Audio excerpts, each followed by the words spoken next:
নমস্কার বন্ধুরা, তোমরা সবাই কেমন আছো? আশা করছি ভালো আছো। মৌরিক লাইফে তোমাদের স্বাগত। আজকে আমি বানাবো শুকনো বাঁধাকপির তরকারি।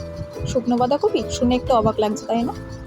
বাঁধাকপির সিজন শেষ হয়ে গেলে কিন্তু অনেকেই আর বাঁধাকপি খেতে পারে না। এই জন্য যখন বাঁধাকপির সিজন থাকবে তখন বাঁধাকপি কেটে এক্সট্রা বাঁধাকপি থাকলে সেটা একটু রোদে শুকিয়ে কৌটো ভরে রেখে দেবেন। তাহলেই দেখবে বাঁধাকপির আর একটা সুন্দর রেসিপি সিজন ছাড়াও খেতে পারবে। এর জন্য কী কী লাগবে সেটা আমি আগেই ভিডিওতে স্ক্রিনে লিখে দেখিয়ে দিয়েছি। তারপর কড়াইতে জিরে ফোড়ন দিয়ে তার মধ্যে পেঁয়াজ কুচি দিয়ে একটু ভাজা ভাজা হয়ে গেলে টমেটো কুচিটা দিয়ে দেবো, আর শুকিয়ে রাখা যে বাঁধাকপিটা তোমাদের দেখালাম সেটা দিয়ে দেবো। দিয়ে সামান্য পরিমাণে একটু জল দিয়ে দেবো। এটা যেহেতু শুকনো বাঁধাকপি সেহেতু জলটা একটু দিতেই হবে, নাহলে কিন্তু বাঁধাকপিটা সিদ্ধও হবে না আর খেতেও ভালো লাগবে না।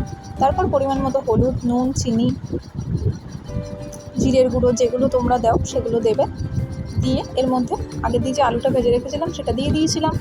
দিয়ে তারপর এর মধ্যে দিয়ে দিতে হবে পরিমাণ মতো গরম মশলা, আর জল দিয়ে ভালো করে ফুটিয়ে নেড়ে ছেড়ে নামিয়ে নিলে রেডি হয়ে যাবে বাঁধাকপির তরকারি। অবশ্যই এটা বাড়িতে একবার ট্রাই করো, আশা করি ভালো লাগবে। আজকের ভিডিওটা এটুখানি। ভালো লাগলে লাইক, কমেন্ট, শেয়ার করো, সাবস্ক্রাইব করো, আমার সাথে থেকো। বাই।